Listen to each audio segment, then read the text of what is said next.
नमस्कार दोस्तों, स्वागत है आपका स्टडी फॉर सिविल सर्विसेज में। वीडियो को पूरा देखिए। कोई भी आपका फीडबैक है, कोई सजेशन है, तुरंत वीडियो में कमेंट करके जरूर बताइए। अच्छा लगे तो वीडियो लाइक जरूर कर लीजिए और ऐसे वीडियो लगातार फ्री में पाने के लिए चैनल को तुरंत सब्सक्राइब कर लीजिए और बेल आइकन को जरूर टैप कर लीजिए ताकि आगे भी सारे वीडियो आपको मिलते रहे। यूट्यूब में फॉलो करते हैं तो प्लीज ये वाला फ्री टेलीग्राम चैनल जरूर ज्वाइन कर लीजिएगा। सारे नोटिफिकेशन, सारे अपडेट यहीं पे आते हैं, ध्यान रखिएगा। स्टडी फॉर सिविल सर्विसेज का कोई भी पेड ग्रुप अगर आपको ज्वाइन करना है तो सिर्फ 85648805309606089752386445 यही नंबर है हमारे, सिर्फ जहां पे कॉल या व्हाट्सएप कर सकते हैं।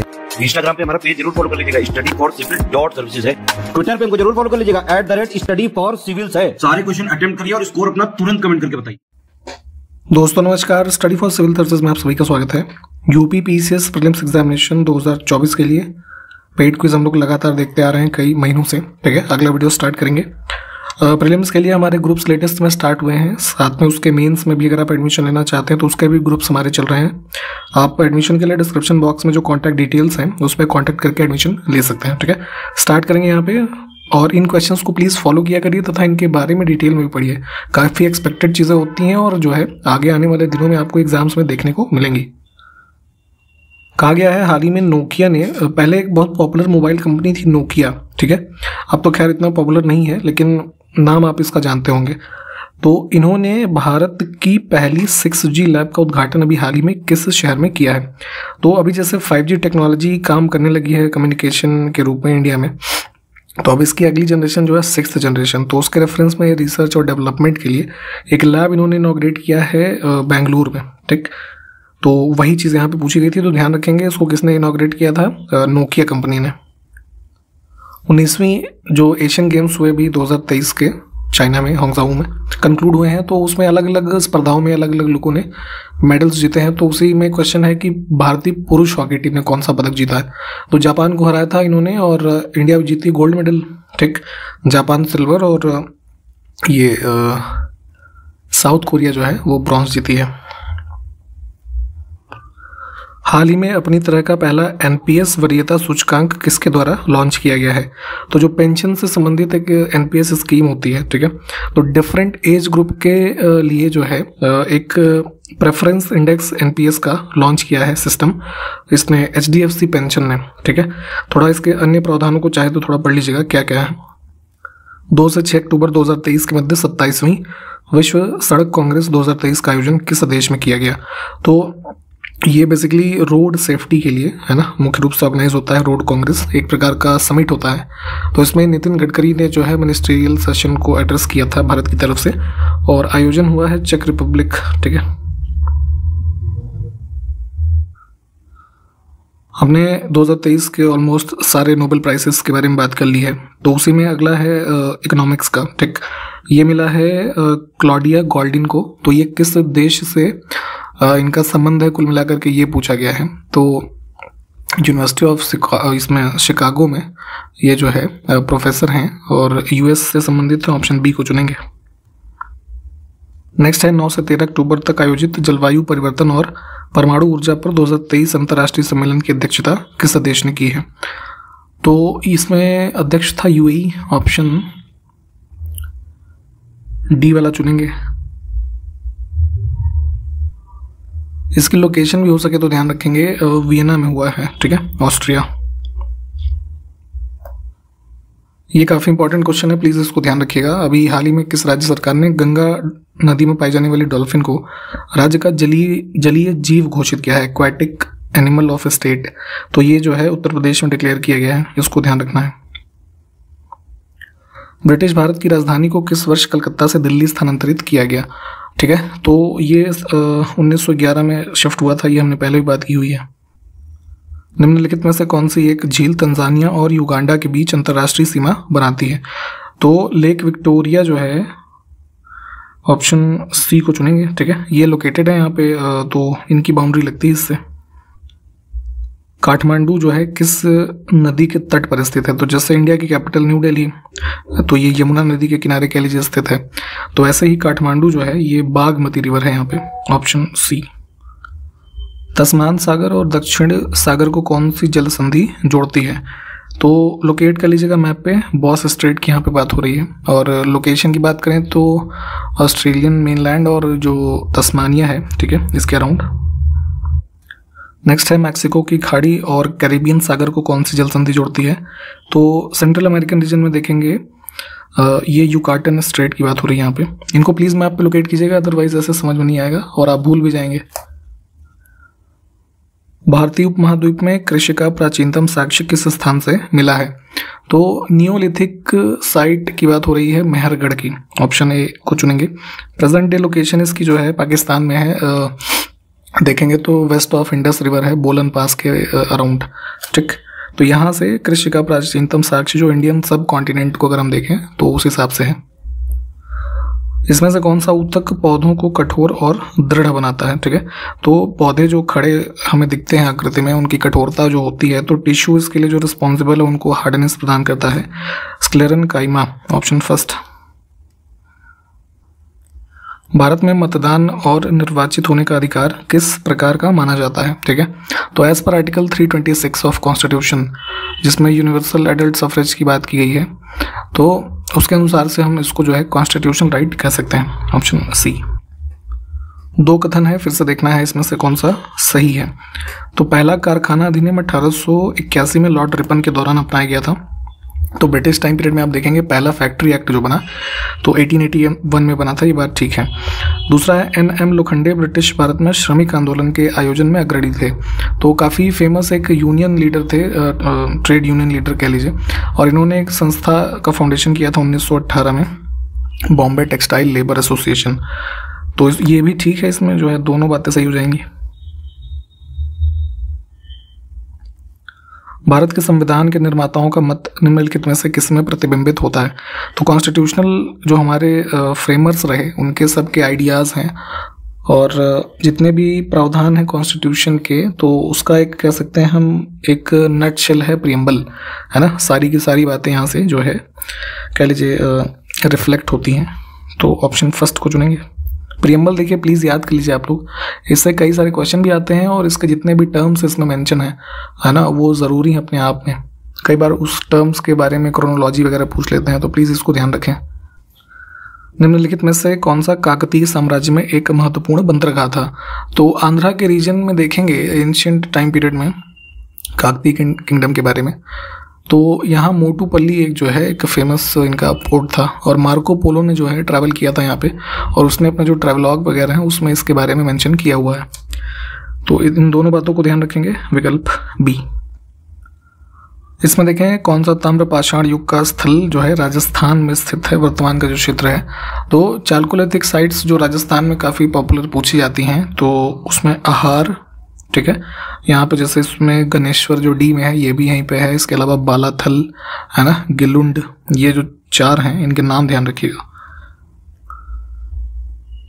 नेक्स्ट है वल्लभी में आयोजित जैन सभा की अध्यक्षता किसने की थी? तो जैसे आप बुद्धिस्ट काउंसिल्स के बारे में पढ़ते हैं चार, है ना, तो जैन धर्म से संबंधित भी ऐसी सभाएं हुई। जैसे पहली जो हुई थी वो पाटलिपुत्र में हुई थी, सेकंड के टाइम पीरियड में देखेंगे तो दो सभाएं हुई, एक मथुरा में एक वल्लभी में, ठीक है। वल्लभी कहाँ पे? गुजरात में, ठीक। तो इसी के बारे में यहाँ पे पूछा गया है। इसके अध्यक्ष थे जो है ये ऑप्शन फर्स्ट नागार्जुन, ठीक है।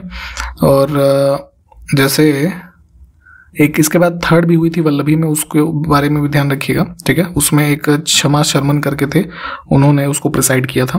तो ये दो तीन के बारे में जो पूछा जाता है, इन सभाओं के बारे में ध्यान रखना है, जैन सभाओं के। काम करते समय अपनी आंखों से प्यार करें, love your eyes at work, तो ये थीम है किसका? विश्व दृष्टि दिवस 2023 का। तो आइज की इंपॉर्टेंस के बारे में अवेयरनेस फैलाने के लिए, specially on the work place, ठीक। तो डे ऑब्जर्व करते हैं जो है प्रतिवर्ष, तो 12 अक्टूबर को मनाते हैं ये। राष्ट्रीय जलीय जीव गंगा डॉल्फिन के संरक्षण के बारे में जागरूकता फैलाने के लिए प्रत्येक वर्ष किस दिन राष्ट्रीय डॉल्फिन दिवस मनाया जाता है? तो अभी हमने बात की कि यूपी स्टेट ने डिक्लेयर किया है, तो एक तो इन्फॉर्मेशन हमें वो ध्यान रखनी है, और पहले से ही हमारा गैंगेटिक डॉल्फिन जो है वो नेशनल एक्वाटिक एनिमल है, इस चीज़ को भी ध्यान रखना है। तो national board of wild life ने डिक्लेयर किया हुआ है इनकी अवेयरनेस और अन्य प्रोटेक्शन वगैरह के रेफरेंस में जानकारी फैलाने के लिए एक दिन 5 अक्टूबर, तो राष्ट्रीय डॉल्फिन दिवस जो है वो 5 अक्टूबर को मनाते हैं। ये क्वेश्चन ध्यान से थोड़ा देखिएगा, इस पे क्वेश्चन एक बार पहले पूछा गया है। तंजानिया की पहली महिला राष्ट्रपति बनी थी सामिया सुलूह हसन, ठीक है। तो ये क्वेश्चन ही यूपी पीसीएस पहले पूछ चुका है। तो इनको हाल ही में भारतीय विश्वविद्यालय ने डॉक्टरेट की मानद उपाधि से सम्मानित किया है। तो कौन सा विश्वविद्यालय है? तो जो है ये दिल्ली में हमारा JNU है ना, तो यहाँ से इनको डॉक्टरेट की उपाधि दी गई है। 11 अक्टूबर 2023 को 8वां ब्रिक्स अंतर्राष्ट्रीय प्रतिस्पर्धा सम्मेलन कहाँ पर आयोजित किया गया? तो एक हमारे यहाँ कमीशन काम करता है, जो कंपनीज हैं उनके बीच में एक फेयर कंपटीशन हो बिजनेस के सेंस में, कंपटीशन कमीशन ऑफ इंडिया है ना। इस संस्था के बारे में भी हमने पहले बात की हुई है, आगे भी देखेंगे। फिलहाल तो इनके द्वारा ही एक जो है होस्ट किया गया ये इवेंट, ब्रिक्स देशों का जो हमारा समूह है। तो 8वां ब्रिक्स इंटरनेशनल कॉम्पिटिटिवनेस समिट 11 अक्टूबर को हुआ और कंक्लूड ये कहाँ पर हुआ? न्यू दिल्ली में, ठीक है। तो इन चीज़ों को ध्यान रखेंगे। 1232 में ग्वालियर अभियान के बाद उस विजय की स्मृति में एक स्मरणीय सिक्का जारी किया गया। किसने किया था? इल्तुतमिश ने। तो और इस पर इल्तुतमिश के साथ किसका नाम उत्कीर्ण किया गया? तो इसमें रजिया सुल्तान का नाम जो है लिखा गया था। ऑप्शन डी को चुनेंगे हम।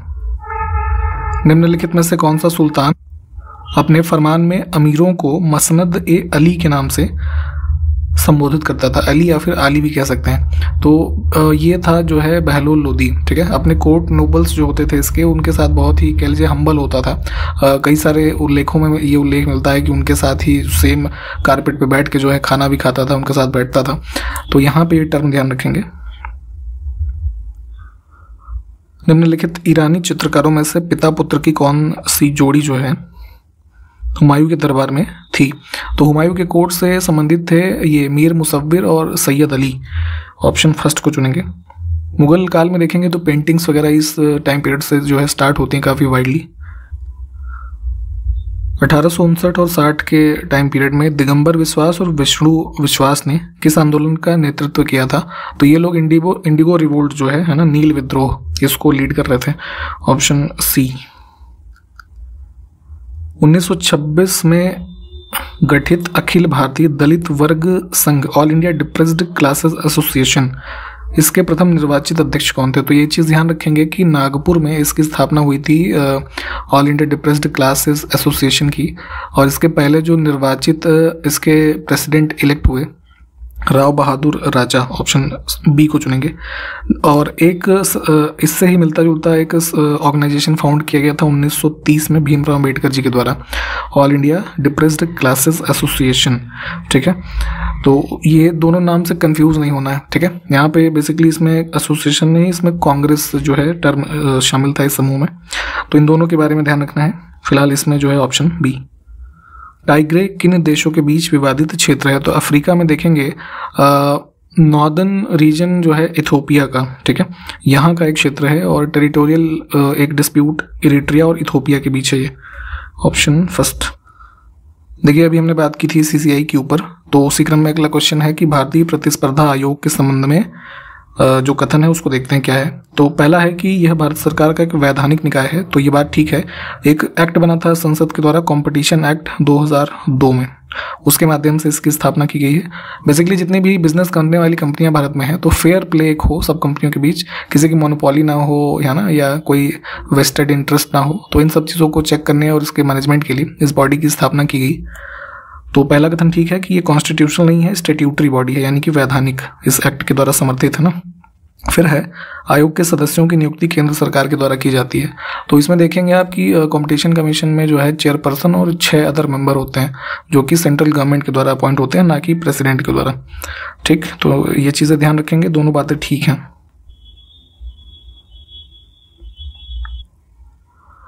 पेरू और किस देश के बीच टिटिकाका झील स्थित है? मैप पे लोकेट कर लीजिएगा इसको। बोलीविया और चिली कह रहे हैं, पेरू, ठीक है, इनके मध्य स्थित है टिटिकाका। अवध के नवाब थे आसफुद्दौला, और इन्होंने जो लखनऊ कैपिटल वर्तमान में है यहाँ की मतलब लखनऊ में बड़ा इमामबाड़ा एक आकृति का निर्माण करवाया। तो वर्ष बताना है आपको, ठीक है। तो इसको आसफी इमामबाड़ा भी कहा जाता है और 1784 में इसका कंस्ट्रक्शन हुआ था। हम्पी का विरूपाक्ष मंदिर किस नदी के तट पर स्थित है, ये बताना है। तो तुंगभद्रा रिवर, इसको भी चाहे तो एक बार मैप में देखिए। मुगल काल के दौरान निम्नलिखित में से किस बंदरगाह को बाबुल मक्का यानी कि मक्का जाने का द्वार कहते थे? तो मक्का बहुत ही एक रिलीजियस प्लेस है मुस्लिम्स के लिए, तो यहीं से जो है लोग उस टाइम भी है ना जाना अपना करते थे। तो ये कौन सा हमारा बंदरगाह है? ठीक है, तो सूरत। भारतीय महाद्वीप में पहला उद्यान मकबरा कौन सा है? तो गार्डन शेप में है ना, गार्डन टॉम जो सबसे पहला बना 4 बाग स्टाइल में, कौन सा है वो? यहाँ बीच की आकृति में है ना, हुमायूंस टॉम्ब, ठीक, दिल्ली में। एक पुस्तक है चचनामा, इसके बारे में थोड़ा पढ़िएगा। तो इसमें किसकी विजय का उल्लेख है, इतिहास उसका दर्ज है। तो 13वीं सेंचुरी के आसपास एक पर्शियन ये बुक लिखी गई जिसमें अरबों के द्वारा सिंध के रीजन में जो इन्वेजन्स किए गए है ना 8वीं सेंचुरी के आसपास से स्टार्ट हुई है, उसका इतिहास इसमें उल्लिखित है। निम्नलिखित में से देखिए किस क्षेत्र का प्राचीन नाम कामरूप था? तो जो है कामरूप या फिर कामटा है ना, असम को कहते थे, ऑप्शन डी। तालीकोटा का युद्ध काफ़ी प्रसिद्ध है, 23 जनवरी 1565, ठीक। तो इस युद्ध के समय विजयनगर साम्राज्य में कौन से राजवंश का राज था? तो विजयनगर में आप जानते हैं यहाँ पे ये डायनेस्टीज जो लिखी हैं ये रूल करी, तो जो है तुलुव, ऑप्शन सी को चुनेंगे। और तालीकोटा का युद्ध जो है ये डायनेस्टी ये थी, और बाकी जो विपक्षी पार्टी थी, तो जो दक्कन रीजन के और सल्तनत के जो रूलर्स थे इनके मध्य जो है युद्ध हुआ था। शिशुपाल इनमें से किस महाजनपद का शासक था? तो 16 महाजनपद की लिस्ट इसको आपको पढ़ना है, उसी में से एक महाजनपद था चेदी है ना, इसकी कैपिटल क्या थी? ये शुक्तिमती, ठीक। तो यहाँ का जो है शासक था शिशुपाल। इसके बारे में विशेषता ये थी कि माना जाता था कि जो है जब ये पैदा हुआ था तो इसके 4 हाथ थे, ठीक है। और वर्तमान जो ये जयपुर का रीजन है, इधर के रीजन का ये जो महाजनपद था।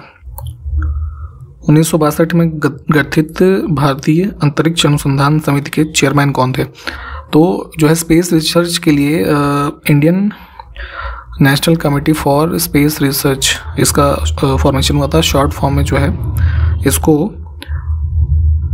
ठीक, इस प्रकार से कई बार लिखा जाता है, तो ध्यान रखेंगे। ऑप्शन सी को चुनेंगे। डॉक्टर विक्रम साराभाई इसके अध्यक्ष थे और फरवरी 1962 में गठित हुई थी। एक रिफॉर्म एसोसिएशन स्थापित हुआ था 1870 में, भारतीय सुधार संघ, इंडियन रिफॉर्म एसोसिएशन। तो फाउंडर इसके कौन थे? Keshav Chandra Sen, option first.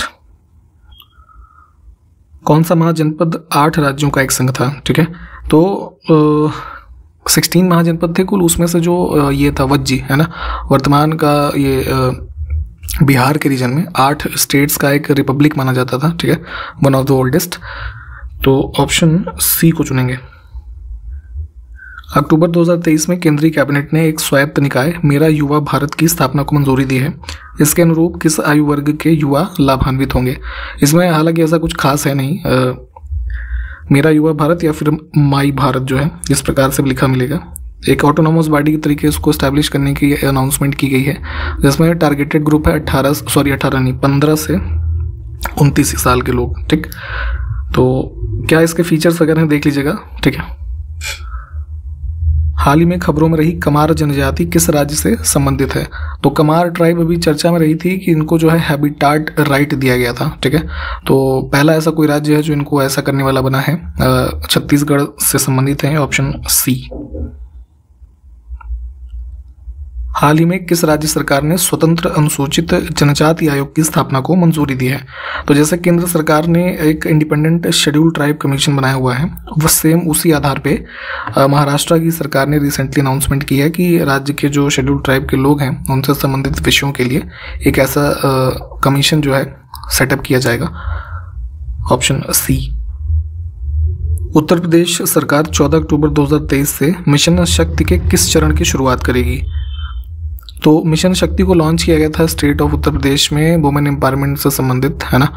तो आपको ये बताना है पहले कमेंट करके कि ये किस वर्ष में लॉन्च किया गया था। और यहाँ पे जो अभी 2023 में इसका जो फेज स्टार्ट हो रहा है ये है 4th फेज, ठीक है, ऑप्शन सी। ठीक है। तो जो चीज़ें पूछी गई हैं प्लीज़ उसको कमेंट कीजिएगा, इसके आगे से अगले वीडियो में कंटिन्यू करेंगे। ठीक है, तो तब तक के लिए नमस्कार, जय हिंद।